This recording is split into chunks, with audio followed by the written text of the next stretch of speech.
Real Me, This Is My Life. Chapter 5, Episode 7. Oo, nakaramdaman ako ng takot sa lalaking nagtitinda ng ice drops. Hindi na ako komportable na lagi na lang siyang nagbigay. Nagkataon na kalapit siya sa akin na ako lang mag-isa. Yun na, nililigawan niya nga ako. Ay, Diyos ko, kinikilabutan ako, mga balahibo ko tumitindig.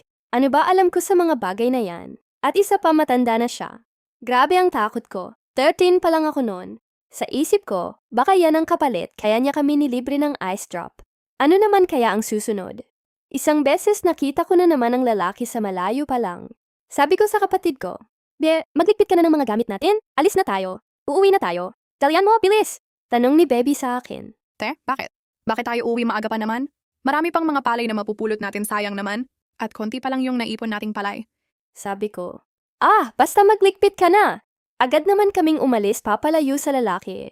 At ikinikwento ko kay Baby na natatakot ako. Kasi nililigawan niya ako baka, ano gagawin sa amin ng lalaking yon? Oh, sayang wala pa kaming naipong palay. Gusto ko pang magtrabaho. Para makapagbinta kami, kumita ng pera, mag-ipon para sa susunod na taon. Pag 14 na ako makapag-aral ako ulit. Pero natatakot na akong bumalik sa palayan. Dahil sa lalaking yon, itutuloy. Inyong Ate Melby.